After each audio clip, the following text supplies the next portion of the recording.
الحمد للہ رب العالمین والعاقبۃ للمتقین والصلاة والسلام علی سید الانبیاء والمرسلین اما بعد رب اشرح لی صدری ویسر لی امری واحلل عقدۃ من لسانی یفقہوا قولی۔ باب ہے غسل الخلوق 3 مرات من الثیاب۔ محرم آدمی کے لیے اپنے کپڑوں سے 3 بار خوشبو کا دھونا۔ یہ مسئلہ ہے کہ احرام باندھا ہو تو اس کی پابندیوں میں سے ایک پابندی یہ بھی ہے کہ احرام کو خوشبو نہیں لگائی جا سکتی۔ تو اس سلسلے میں یہ حدیث ہے۔ عن یعلی بن امیہ رضی اللہ عنہ انہ قال لعمر رضی اللہ عنہ۔ حضرت یعلی بن امیہ رضی اللہ تعالیٰ عنہ سے روایت ہے کہ انہوں نے حضرت عمر رضی اللہ تعالیٰ عنہ سے کہا، ارنی النبی صلی اللہ علیہ وسلم حین یوحی الی۔ کہنے لگے کہ جب نبی علیہ السلام پہ وحی نازل ہوگی نا تو مجھے ذرا دکھائیے گا کہ آپ پر وحی کی کیفیت کیا ہوتی ہے۔ قال فبینما النبی صلی اللہ علیہ وسلم بالجعرانۃ۔ نبی علیہ السلام جعرانہ کے مقام پر موجود تھے۔ ومعہ نفر من اصحابہ۔ آپ اپنے اصحاب کی جماعت کے ساتھ موجود تھے، آپ کے ساتھ صحابہ کی جماعت تھی۔ جاءہ رجل، ایک آدمی آیا، فقال یا رسول اللہ صلی اللہ علیہ وسلم، کہنے لگا اللہ کے رسول، کیف تری فی رجل احرم بعمرۃ وہو متضمح بطیب۔ آپ اس شخص کی بابت کیا حکم دیتے ہیں جس نے عمرے کا احرام باندھا مگر وہ خوشبو سے آلودہ تھا؟ فسکت النبی صلی اللہ علیہ وسلم ساعۃ۔ اس پر آپ صلی اللہ علیہ وسلم نے کچھ دیر کے لیے سکوت فرمایا۔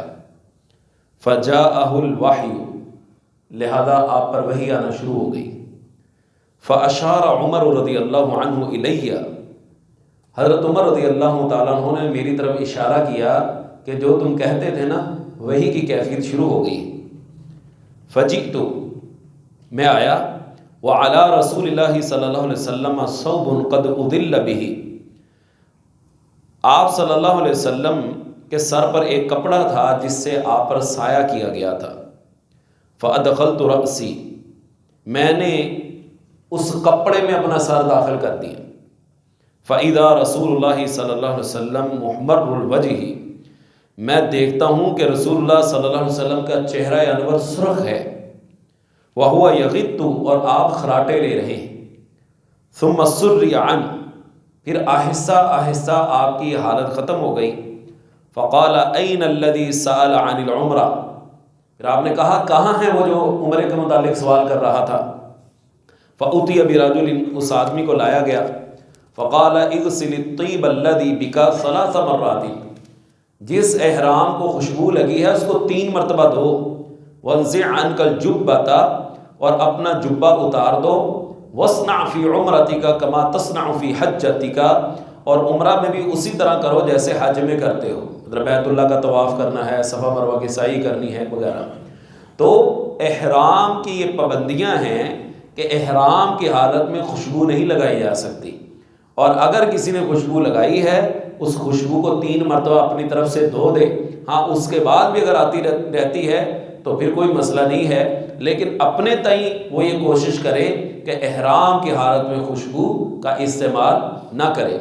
دوسرا، یہاں سے میں نے شاید ایک مجلس میں بھی ذکر کیا تھا کہ رسول اللہ صلی اللہ علیہ وسلم پر جب وحی آتی تھی نا، یہ آپ کے لیے بڑا ایک عجیب قسم کا مرحلہ ہوتا تھا۔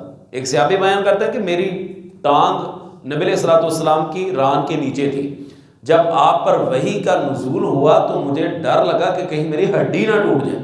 اس قدر وزن اور اس قدر جو ہے وہ بھاری پن کہتے میں نے محسوس کیا۔ تیسری بات یہاں سے یہ پتہ چلتی ہے کہ نبی کریم صلی اللہ علیہ وسلم اللہ کی وحی کے بغیر بات ہی نہیں کرتے تھے۔ اگر کسی نے کوئی مسئلہ پوچھا ہے تو جب تک اللہ کی طرف سے اس بارے میں کوئی پیغام نہیں آ گیا آپ صلی اللہ علیہ وسلم نے اس کا جواب نہیں دیا۔ صحیح مسلم کی روایت ہے، ایک آدمی آیا نبی علیہ الصلوۃ والسلام کے پاس، آ کے کہنے لگا جی زمین کے سب سے ناپسندیدہ ٹکڑے کون سے ہیں اور پسندیدہ ٹکڑے کون سے ہیں؟ آپ صلی اللہ علیہ وسلم خاموش ہو گئے۔ کچھ دیر بعد آپ صلی اللہ علیہ وسلم نے فرمایا کہ میں نے جبریل سے اس کے متعلق پوچھا تھا، اور جبریل نے کہا جی مجھے بھی نہیں پتا۔ جبریل نے اللہ رب العالمین سے پوچھا تو اللہ نے بذریعہ وحی اپنے پیارے حبیب صلی اللہ علیہ وسلم کو فرمایا کہ اللہ کے ہاں سب سے ناپسندیدہ جگہ بازار ہے، بازار ہے، اور سب سے پسندیدہ جگہ وہ اللہ کے گھر ہے، یہ مسجدیں۔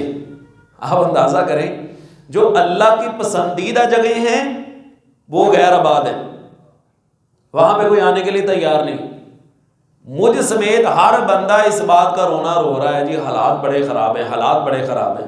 آپ میں سے جتنے احباب یہاں پہ موجود ہیں آپ بتائیں کہ ہمارے نمازی میں کتنا اضافہ ہوا ہے، ہماری مسجدیں کتنی بھری ہیں نمازیوں سے، کتنے کے لوگ ہیں جو وقت نکال کے قرآن پاک کی تلاوت کر رہے ہیں، کتنے کے لوگ ہیں جو دین سیکھنے کی کوشش کر رہے ہیں۔ ہر واویلا ہے، رونا ہی رونا ہے۔ یعنی حالات اس قدر کشیدہ، اس قدر پریشان کن، مہنگائی کا رونا، حتیٰ کہ چیخیں، لیکن آپ دیکھیں کہ کوئی بندہ اللہ کی طرف آنے کے لیے تیار ہی نہیں۔ جو جگہ اللہ کو سب سے زیادہ پسند ہیں، اس کا مطلب یہ ہے کہ جو جگہ اللہ کو پسند ہیں وہاں پہ جب انسان آئے گا تو بھی اللہ کا پسندیدہ انسان بن جائے گا۔ جو غیر پسندیدہ ہے وہ آباد ہیں، چلے مان لیا پریشانی ہے، مہنگائی ہے، وہاں تو رش کم ہونا چاہیے کہ نہیں؟ چلے مسجدیں نہیں آباد ہو رہی تو وہاں بھی رش کم ہو جانا چاہیے، تو وہاں پہ بھی رش کم نہیں ہے۔ اس کا مطلب ہمارے پاس سارا کچھ ہے، بس منہ سے عادت بنی ہوئی رونے پیٹنے کی۔ اس لیے یہ ہمارے معاشرے کا بڑا المیہ ہے، بہت بڑا المیہ ہے کہ حالات کا رونا بھی روتے ہیں لیکن ہم ان حالات کو ٹھیک بھی نہیں کرنا چاہتے۔ ہم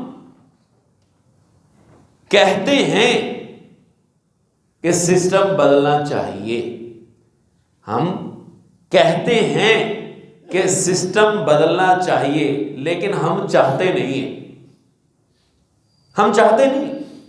اپنے عمل سے ہم اس بات کو ثابت کرنے کی بھرپور کوشش کرتے ہیں کہ ہمیں اسی طرح کا خراب سسٹم چاہیے۔ کیوں؟ آپ اپنے ارد گرد نظر دوڑا کے دیکھ لیں، کوئی بندہ کسی قانون کی پیروی کرنے کے لیے تیار ہی نہیں ہے۔ اگر کوئی بندہ ٹریفک سگنل کی خلاف ورزی کرتا ہے، سیدھا سیدھا اس کا چالان بنتا ہے کہ نہیں؟ اس نے قانون کی خلاف ورزی کی، لیکن وہ موبائل نکال لیتا ہے، نمبر ڈال کر کے فون سے بات کروا دیتا ہے کہ مجھے جرمانہ نہ پڑ جائے۔ قانون کی خلاف ورزی کی ہے، وہ اوور لوڈنگ ہے یا اشارہ بند تھا وہ کراس کر کے نکل گیا یا کوئی بھی، وہ بجائے اس کے کہ دیکھیں سزا ہوتی نا، سزا یہ بتانے کے لیے ہوتی ہے، بتانے کے لیے ہوتی ہے اور سمجھانے کے لیے ہوتی ہے، ایک تنبیہ ہوتی ہے۔ آپ کسی طالب علم کو 100 روپے جرمانہ کرتے ہیں، اس نے اپنے باپ سے لا کے دے دینا، اس کے لیے کوئی مشکل نہیں، لیکن یہ اصل میں تنبیہ ہے، اس کو ہلانا جھنجھوڑنا ہے۔ سب سے بڑی سزا یہ ہوتی ہے کہ استاد کسی شاگرد کو نظر انداز کرنا شروع کر دے، اگنور کرنا شروع کر دے، وہ اس کی طرف توجہ ہی نہ دے، یہ سب سے بڑی سزا ہوتی ہے۔ لیکن آپ دیکھیں ہمارے ہاں لوگ سزا بھی بھگتتے ہیں اور آگے سے فخر کا اظہار بھی کرتے ہیں۔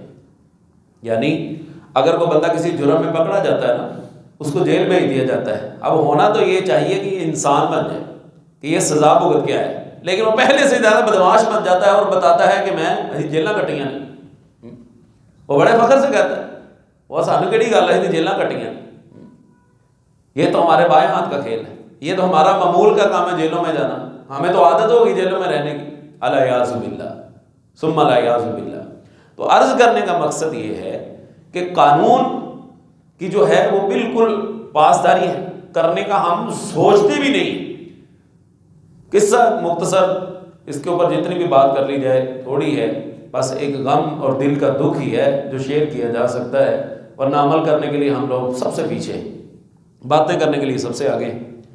اگلا مسئلہ ہے الطیب عند الاحرام وما یلبس اذا اراد ان یحرم۔ احرام کے وقت خوشبو لگانا، اور محرم جب احرام باندھنے کا ارادہ کرے تو کیا پہنے؟ حضرت عائشہ رضی اللہ تعالیٰ عنہ سے مروی ہے جو نبی علیہ السلام کی زوجہ ہیں، کنت اطیب رسول اللہ صلی اللہ علیہ وسلم لاحرامہ حین یحرم ولحلہ قبل ان یطوف بالبیت، کہ میں نے رسول اللہ صلی اللہ علیہ وسلم کو احرام باندھتے وقت اور طواف زیارت سے پہلے احرام کھولتے وقت خوشبو لگا دیتی تھی۔ یہاں پہ الٹ ہو گیا کام، آپ صلی اللہ علیہ وسلم نے حکم دیا کہ آپ نے احرام کو خوشبو نہیں لگانی، یہاں پہ سیدہ عائشہ آپ کے احرام کو خوشبو لگا رہی ہے۔ تو اس کا مطلب یہ ہے کہ 10ویں تاریخ کو جب جمرہ عقبہ کو ہم کینکریاں مارتے ہیں نا، تو اس وقت احرام کی پابندیاں ختم ہو جاتی ہیں۔ صرف ایک پابندی رہ جاتی ہے کہ آدمی اپنی بیوی کے پاس نہیں جا سکتا، باقی احرام کی جمیع پابندیاں ختم ہو جاتی ہیں۔ تو یہ اسی موقع پر آپ صلی اللہ علیہ وسلم کے احرام کو خوشبو لگائی گئی ہے۔ باب من احل ملبدن، بالوں کو جما کر احرام باندھنا، بال اکٹھے کر لینا، ان کو گوندھ لینا۔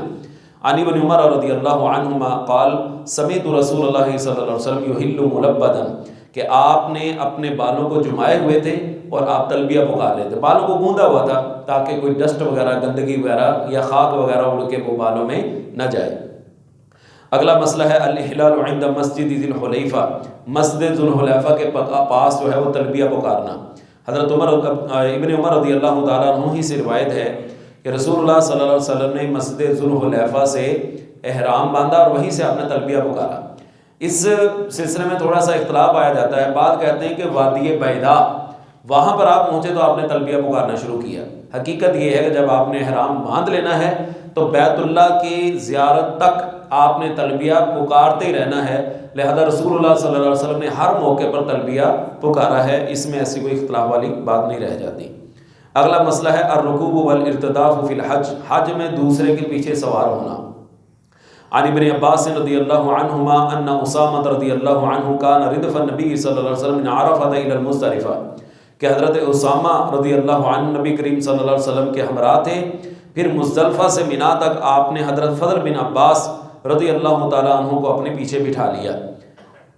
فکلاہما قال لم یزل النبی صلی اللہ علیہ وسلم یلبی حتی رما جمرۃ العقبہ، آپ جمرہ عقبہ کی کینکریاں مارنے تک آپ تلبیہ پکارتے رہے۔ تو یہاں پہ امام بخاری رحمہ اللہ نے ثابت یہ کیا ہے کہ کسی آدمی کو اپنے پیچھے بھی سوار کیا جا سکتا ہے، بشرطے کہ سواری کے اوپر زیادہ بوجھ نہ ہو۔ یہ بھی ایک الگ سے کتاب اس موضوع پر موجود ہے، ایک مستقل، کہ وہ کون کون سے خوش نصیب صحابہ ہیں جن کو رسول اللہ صلی اللہ علیہ وسلم کی سواری کرنے کی سعادت حاصل ہے۔ انہوں نے آپ صلی اللہ علیہ وسلم کے ساتھ بیٹھ کے سواری کے ساتھ یکمشت ایک مرتبہ بیٹھ کے سواری کی ہے، یعنی ایک ہی سواری پر نبی علیہ السلام بھی سوار ہیں اور وہ صحابی بھی سوار ہیں۔ تو یہ بھی ایک الگ سے کتاب موجود ہے۔